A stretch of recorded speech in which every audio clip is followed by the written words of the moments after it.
Assalamualaikum semua, selamat pagi. Ini hari Sabtu, kita SMP 1 Cibadak mau mengadakan outing class untuk memenuhi atau melaksanakan proyek penguatan profil pelajar Pancasila yang bertema Bhinneka Tunggal Ika, dan kita wisatanya itu ke Museum Multatuli.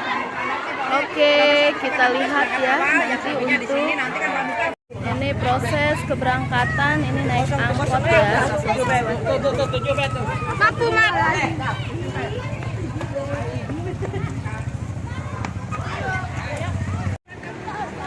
Sudah tiba di alun-alun.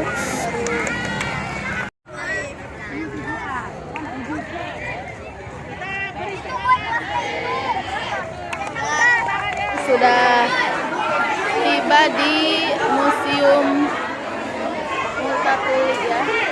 Di siswa SMP 1 Cibadak beserta pembimbingnya sudah tiba, dan ini sedang dikelompokkan, diberi tugas sesuai kelompok masing-masing.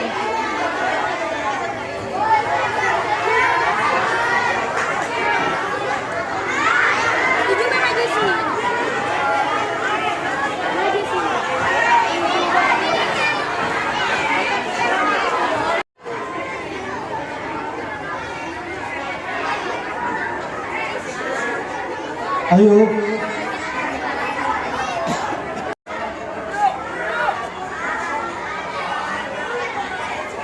Mohon perhatian.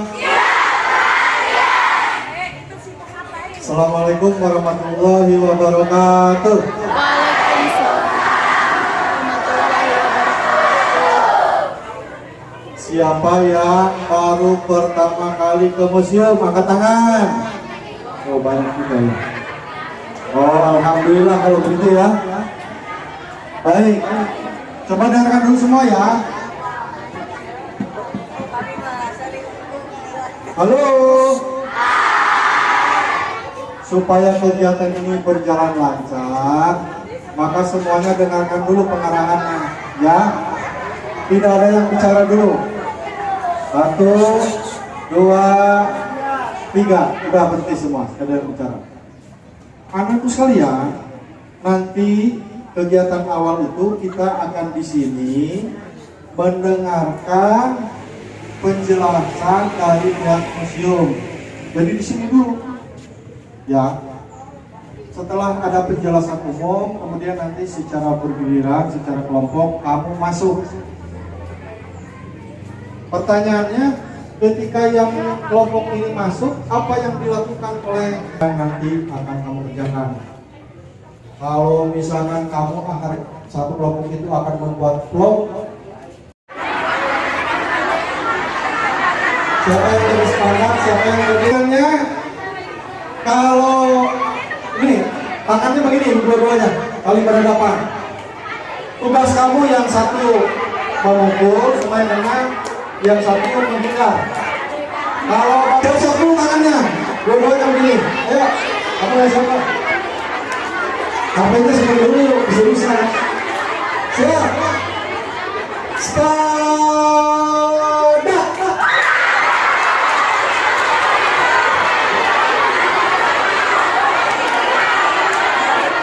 Siap lagi, siap lagi. Ayo, siap. Enggak, tadi enggak. Nah, bagus, enggak. Siap. Stop.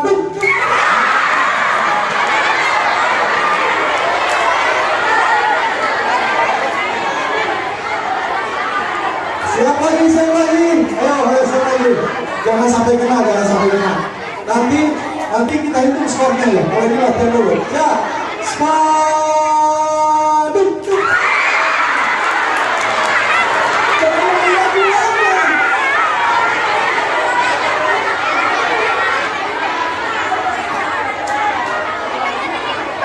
Ya, spadu.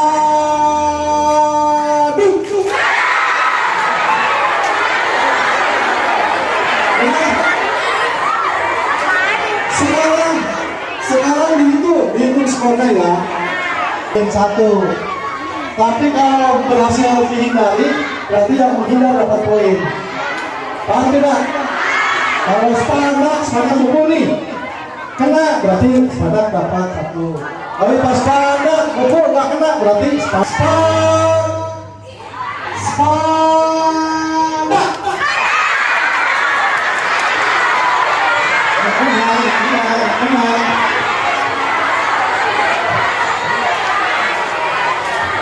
Siapa yang dapat poin angkat tangan? Wah, hebat. Oke, kedua sekarang, kedua. Siap. Span, siap. Spaduk.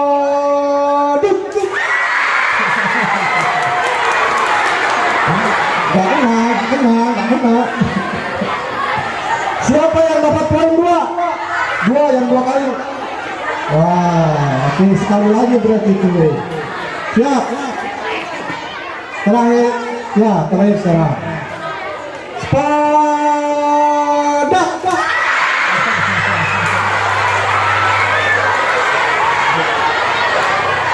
Oke, sekarang mohon perhatian. Nanti kita lanjutkan permainannya.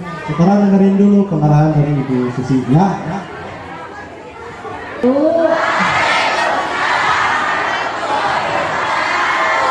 Ya, tetap semangat ya. Ya, adik-adik, anak-anak yang Ibu cintai dan Ibu banggakan. Hari ini kita mulai melaksanakan P5. Apa P5?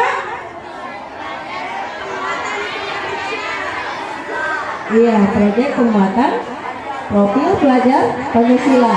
Temanya apa? Bineka Tunggal Ika.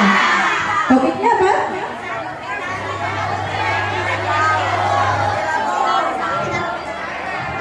Ya. Coba sebelumnya kita nyanyi dulu ya Hari Merdeka. Semangat ya.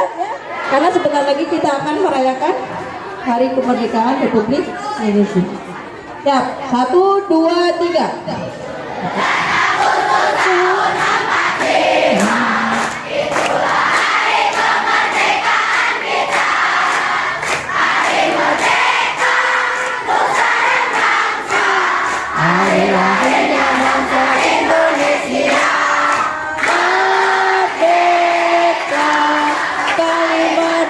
Tetap merdeka, semangat masih ditanggung beban. Kita tetap sedia mempertahankan Indonesia. Kita tetap sedia membela negara kita. Oke, ya. Sekali merdeka. Jadi hanya 5 orang atau kurang lebih 4 atau 5 orang. Satu yaitu nanti ada Pak Ginandar, edukatornya, pemandunya, dan kita edukasi di sini ya, edukator ada 1 sekarang hari ini. Nanti kita juga membantu ya. Ada Ibu Dini, ya, ada Ibu Dini, ya, ada Ibu sendiri yaitu Ibu Lia. Ya, senang bisa bertemu adik-adik semua. Ibu juga dulu pernah mengajar di SMA 1 Cipanas, ya, dan pindah tugas ke Dinas Pendidikan, kemudian pindah ke sini di UPT Museum Tatuli. Di museum kita ada 7 ruangan. Mohon maaf nanti kita dibagi kelompok untuk masuk, tidak bisa semuanya masuk karena keterbatasan tempat sempit, ruangannya sempit. Kita ada 7 ruangan. Yang pertama itu ruangan selamat datang. Yang kedua nanti ada ruang kolonialisme. Di sana nanti adik-adik bisa lihat ada juga film durasinya sedikit ya. Nanti bisa nonton. Terus di ruang 3 ada ruang tanam paksa. Itu juga sempit semacam gang ya. Yang di ruang 4 ada ruang Multatuli. Di situ ada karya-karya Multatuli dan juga orang-orang yang pernah mendapatkan ide inspirasi untuk merdeka dari bukunya Max Havelaar ya. Oh iya adik-adik, Multatuli itu siapa? Nama aslinya ada yang tahu tidak? Ada yang tahu? Nama Multatuli. Ternyata Multatuli itu nama samaran dari Edward Louis Dekker, ya. Beliau adalah orang Belanda yang pernah menjabat sebagai asisten presiden di kita cuma 3 bulan, ya. Tadi ruang 4, ruang Multatuli. Ruang 5 ada ruang Banten. Ya, di sana pemberontakan yang ada di Banten untuk melawan penjajah. Terus di ruang 6 ada ruang ruang Rangkas Bitung, ya. Dan ruang 7 orang-orang Rangkas Bitung ruang 7. Ya. Jadi ada 7 ruangan. Nanti adik-adik bisa mendengarkan dulu paparan tentang Museum Multatuli lebih jelas, lebih lebih lengkap lagi dari Pak Ginandar, edukator kita dari Museum Multatuli, ya. Ya. Siap tidak? Suaranya mana? Siap tidak? Assalamualaikum warahmatullahi wabarakatuh. Waalaikumsalam. Selamat pagi. Lagi ya. Selamat pagi. Aduh, mantap. Berikan tepuk tangan buat kita semua, ya. Ya, masih pagi, masih bersemangat, ya. Ini teman-teman atau adik-adik dari SMPN 1 Cibadak, ya. Jadi sebelumnya tadi sudah dijelaskan oleh atasan saya, ya, Bu Lia, mengenai Museum Multatuli dan sebagainya. Nah, jadi sebelumnya, jadi begini, karena ruangan di Museum Multatuli itu tidak begitu luas, Bu dan adik-adik. Jadi nanti saya akan paparkan materi mengenai Museum Multatuli di sini, begitu, ya. Nah, jadi seluruh materi Museum Multatuli dari ruang pertama sampai ruang ke-7 nanti saya jelaskan di sini. Nah, setelah dijelaskan oleh saya, adik-adik bisa dibagi kelompok. Satu kelompok bisa 10 sampai 15 orang. Nanti tinggal masuk. Nah, gitu, adik-adik bisa bereksplorasi di sana, berelaborasi di sana, ya, di dalam ruangan ini. Adapun jika memang teman-teman atau adik-adik ini punya pertanyaan, ya, seputar Museum Multatuli, jadi adik-adik bisa tanyakan nanti di dalam. Sampai sini paham, ya? Coba yang kompak sampai sini paham, ya? Mantap, luar biasa. Ya, baik. Perkenalkan, saya Ginandar, di sini sebagai edukator Museum Multatuli atau bisa disebut sebagai pemandu lah, lebih tepatnya pemandu di Museum Multatuli. Ya. Saya ucapkan selamat datang kepada teman-teman dan adik-adik dari SMPN 1 Cibadak yang sudah menyempatkan dirinya untuk berkunjung ke Museum Multatuli Rangkas Bitung. Sebelumnya sudah tahu apa itu arti dari Multatuli? Belum, ya? Jadi Multatuli itu merupakan nama samaran dari seorang warga negara Belanda, ya, bernama Edward Louis Dekker. Siapa namanya? Sekali lagi. Ya, Edward Louis Dekker ini merupakan seorang warga negara Belanda yang kemudian ditugaskan untuk menjadi atau menjabat sebagai asisten presiden di Afdeling Lebak atau Kabupaten Lebak. Nah, Edward Louis Dekker ini punya nama samaran. Nama samarannya adalah Multatuli. Nah, Multatuli ini ternyata berasal dari bahasa Latin, ya. Ada yang tahu Latin di mana? Negara Latin ada yang tahu di mana? Betul, ya.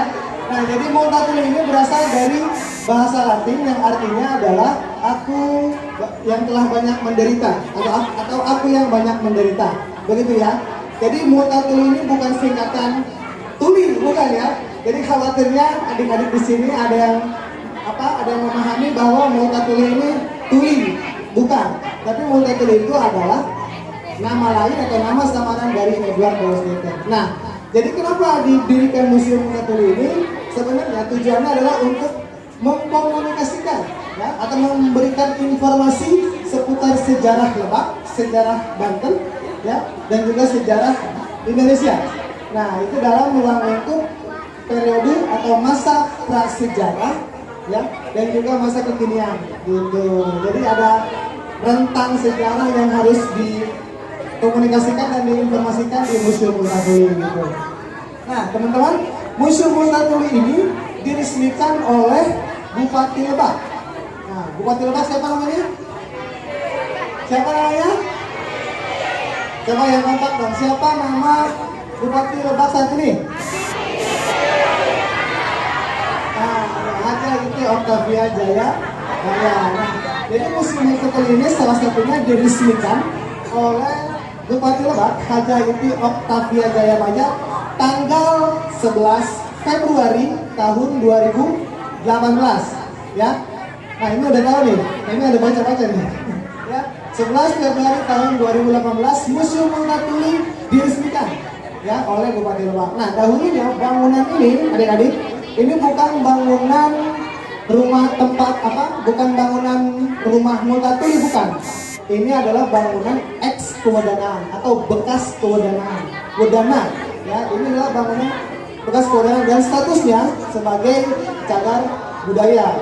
Oleh sebab itu maka dimanfaatkan untuk kegiatan publikasi atau untuk kegiatan edukasi begitu. Nah, Museum Multatuli ini terbagi menjadi 7 ruang tata pamer, teman-teman. 7 ruang tata pamer ini ada ruang pertama, kedua, ketiga, keempat, kelima, dan ke-6 sampai ke-7. Di setiap ruangannya itu memiliki tema-tema yang berbeda-beda. Ya, 1 sampai 4 temanya adalah kolonialisme dan 5 sampai 7 temanya anti kolonialisme. Nah, jadi ada berapa tema di Museum Multatuli? Apa aja? Dan anti kolonial ya, jadi ada dua tema besar yang di Museum Multatuli ini. Yang pertama bertemakan kolonialisme dan yang kedua bertemakan anti kolonialisme. Nah, tema kolonialisme itu ada di ruang 1, 2, 3, dan 4. Yang anti kolonial ada di ruang 5, 6, dan 7. Jadi seluruhnya ada 7 ruangan begitu. Ada 7 ruangan di Museum Multatuli dengan tema yang berbeda-beda. Nah, ruangan pertama, nah ada bisa lihat, nah itu di belakang, itu ruangan pertama disebutnya ya. Ruangan pertama ini nanti teman-teman boleh masuk setelah saya menjelaskan materi mengenai Museum Multatuli. Nah, ruangan pertama itu di dalamnya ada beberapa artefak atau beberapa koleksi ya. Ada koleksi patung setengah badan itu berwajahkan Multatuli atau Edward Dewsdekar. Kemudian ada mozaik Multatuli dan juga ada kutipan yang berbunyi tugas manusia adalah menjadi manusia. Betul apa betul? Betul apa betul? Jadi kutipan di ruangan pertama itu apa? Gimana bunyinya? Tugas manusia adalah menjadi manusia. Ya, jadi adik-adik nanti harus menjadi manusia seutuhnya. Jadi tugas manusia adalah menjadi manusia. Nah, kemudian kita bergeser ke ruangan kedua. Ruangan kedua ini adalah ruangan kedatangan bangsa Eropa. Ya. Nah, teman-teman ada yang tahu berapa negara Eropa yang pernah tiba di Indonesia? Ada berapa? Apa aja? Nah, coba yang lebih spesifik ya. Ada berapa negara Eropa yang pernah tiba di Indonesia atau di Nusantara? Oke, yang pertama adalah Portugis. Yang kedua Spanyol. Yang ketiga Inggris. Yang keempat Belanda. Jadi ada berapa negara Eropa yang pernah ke Nusantara? Apa aja? Portugal, Spanyol, Inggris, dan Belanda. Ke Jepang nggak masuk, Jepang bukan dari Eropa, ya. Jepang bukan dari Eropa. Begitu. Jadi 4 negara ini pernah datang ke Nusantara untuk apa? Yang jelas adalah untuk mengambil rempah-rempah. Begitu. Karena bumi Nusantara atau negara Kesatuan Republik Indonesia itu kaya akan rempah-rempah. Kebayang dong, orang Eropa yang di jauh sana datang ke sini hanya untuk rempah-rempah. Itu bagian kecil, ya. Rempah-rempah itu nanti teman-teman bisa lihat di ruang 2. Ada 4 jenis rempah-rempah. Ada lada, ada pala, kayu manis, dan juga apa namanya, cengkeh, gitu ya. Nah, nanti teman-teman bisa ke sana, bisa ke ruang 2. Ada pala, lada, cengkeh, dan kayu manis. Itu adalah bagian dari rempah-rempah yang tumbuh dan berkembang di Nusantara atau di Indonesia, gitu ya. Nah, ternyata teman-teman, Belanda itu datang pertama kali ke Indonesia itu melalui laut dan kemudian berlabuh di Teluk Banten. Nah, begitu. Jadi Belanda pertama kali datang itu di Banten tahun 1596, ya. Jadi Belanda pertama kali datang ke Banten, datang ke Indonesia itu ke Nusantara, ternyata itu pertama kali datang ke wilayah kita, yaitu di Banten tahun 1596. Orangnya, tokohnya bernama Cornelis de Houtman. Siapa namanya? Ya, Cornelis de Houtman, yaitu adalah tokoh Belanda yang pertama kali datang ke Banten, begitu. Nah, kemudian karena dia sangat arogan, sombong, dan kalau bahasa Rangkas Bitung mungkin tengil ya, sengak, begitu. Nah, akhirnya tidak diberikan akses untuk masuk ke Banten, ditolak oleh Sultan saat itu. Lalu kemudian tiba lagi orang Belanda membawa 20 kapal, namanya adalah Jacob van Neck. Setelah Cornelis diusir, datang lagi orang Belanda di tahun 1590 berapa? 7 dan 1598. Nah, yang namanya Jacob van Neck. Nah, nanti juga teman-teman di ruang 2 bisa lihat ada screen ya, ada layar, teman-teman bisa nonton di situ animasi atau film pendek lah, berdurasi 2 menit sampai 43 detik, menjelaskan tentang kedatangan orang Belanda ke Nusantara atau ke Belanda.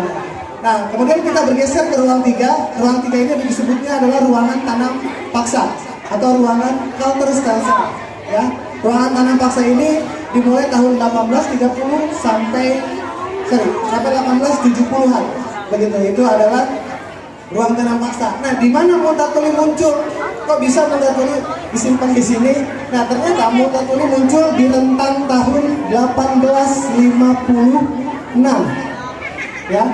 Itu pada masa tanam paksa, begitu. Jadi Multatuli atau Edward Dousdenger itu mulai muncul ke sini itu tanggal 21 Januari tahun 1856.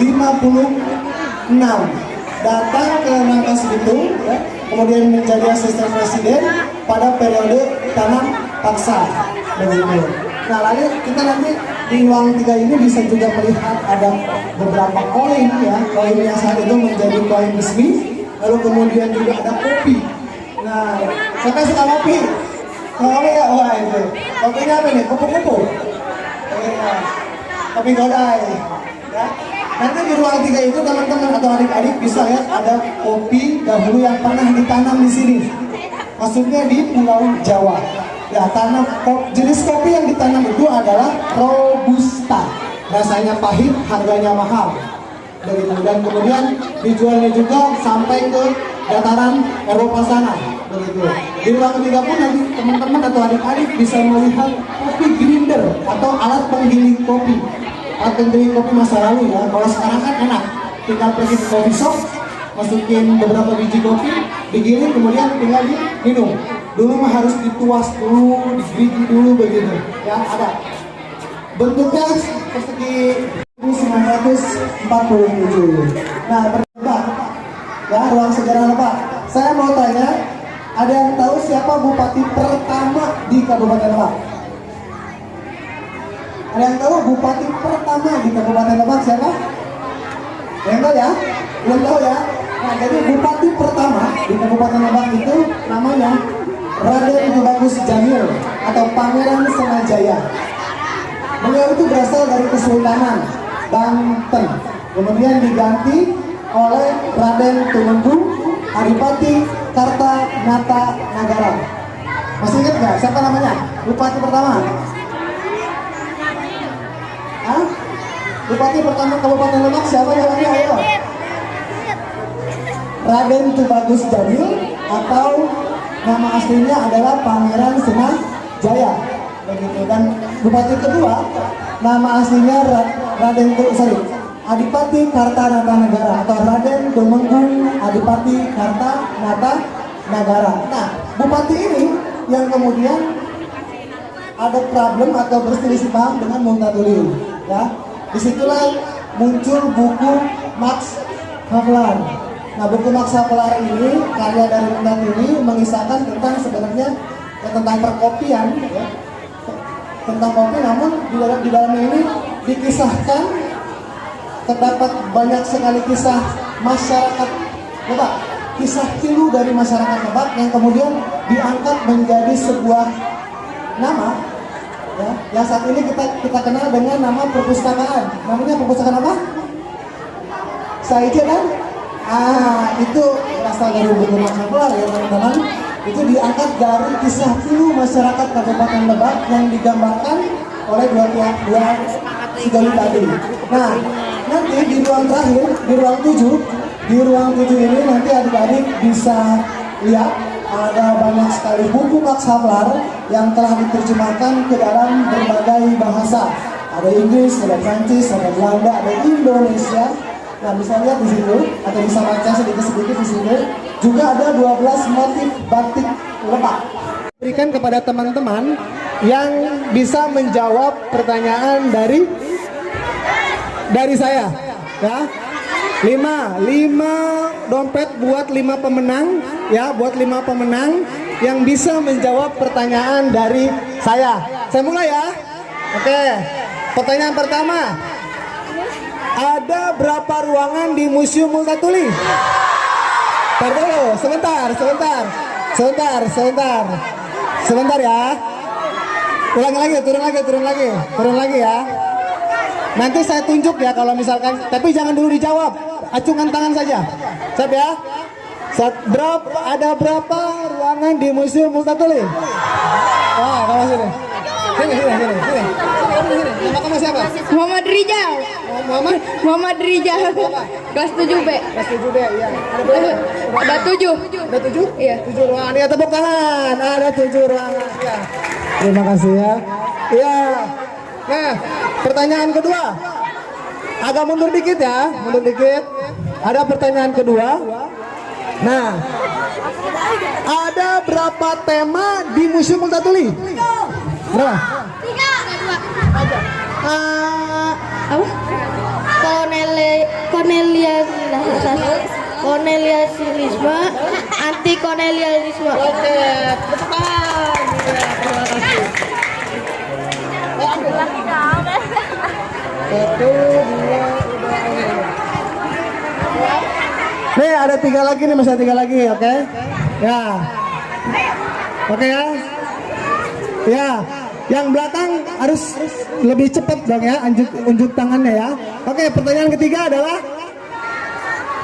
apa nama samaran Edward Doesnecker?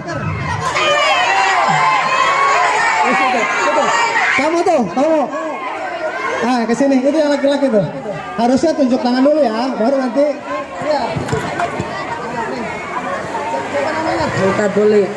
Multatuli. Syahrul Anwar, kelas 7B. Multatuli. Bertepuk tangan ya. Nah, ini ada 2 lagi. Nah, iya maksud saya munduran ya teman-teman, munduran. Bupati Lebak saat ini. Tuh yang belakang kamu. Hei, itu, cewek itu tuh. Itu yang oleh ke belakang. Itu kamu. Nah itu ya, kamu. Astagfirullah. Itu. Saya nggak tahu namanya. Ayo udah sini. Kamu yang di belakang mungkin nggak mau kali ya. Haji Iki Oktaviani Jaya. Nama kamu siapa? Nadine. 7D. Haji Iki Oktaviani Jayabaya. Haji Iki Haja Iti Oktaviani Jayabaya. Betul apa betul? Harusnya Haja Iti Oktavia tanpa ni. Oktavia Jayabaya. Oke, nggak apa-apa. Berikan tepuk tangan ya. Oke, ini last question ya. Ada ini terakhir, pertanyaan terakhir. Sebentar. Museum Multatuli diresmikan pada tanggal berapa? Kamu berapa kamu? Salah, bukan 17. Itu yang pakai masker tuh. Kamu cewek sini. Nih jawabannya ya, pertanyaannya. Kapan Museum Multatuli diresmikan?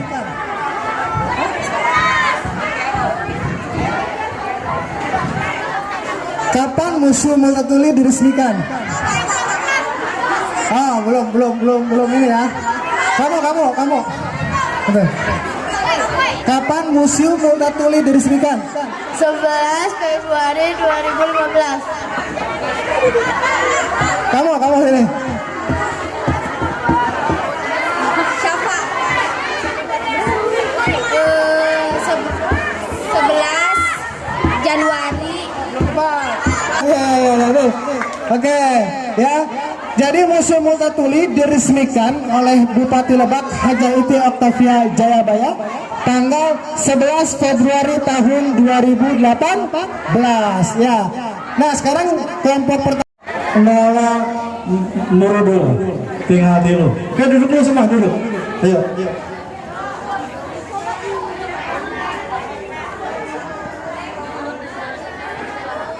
Sudah siap? Baik. Teruskan lagu permainan kalimat ya. Cing ciripit tulang bajing kajapit ko bulu pare. Bulu pare sesebutna lima ibu. Ya, tepuk tangan.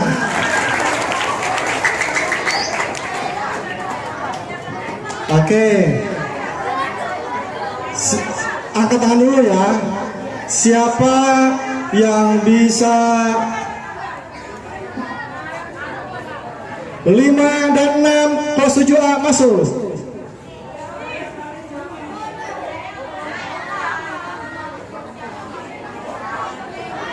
Tujuh A.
tonggak awan berdiri Kabupaten Lebak pada 2 Desember 1828. Pada tahun 1841, berdasarkan surat keputusan Gubernur Jenderal Hindia Belanda nomor 15 tanggal 17 Januari 1849, ibu kota Kabupaten Lebak yang saat itu berada di bawah gunung dipindahkan ke Rangkas Bitung.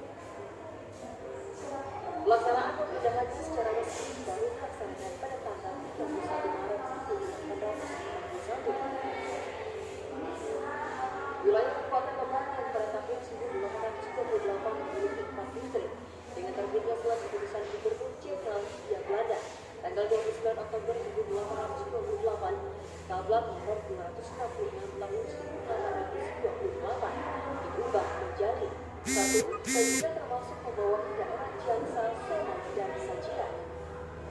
2. Lebak Rahian termasuk membawahi daerah Poncan, Lebak, Rahian, dan Lebak.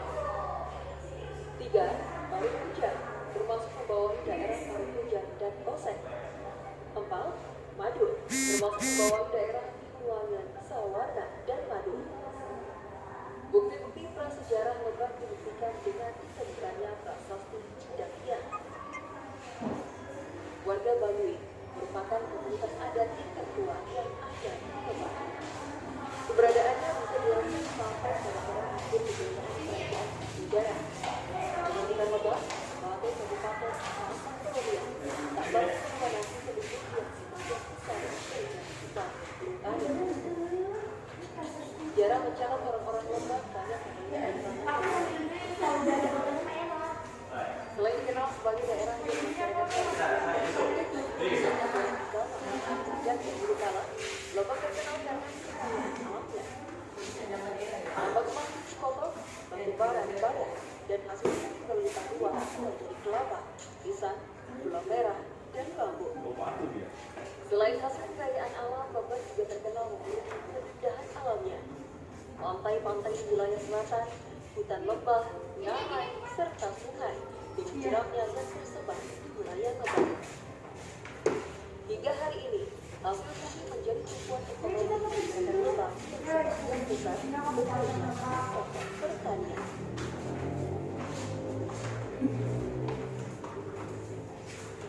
Bersatu kita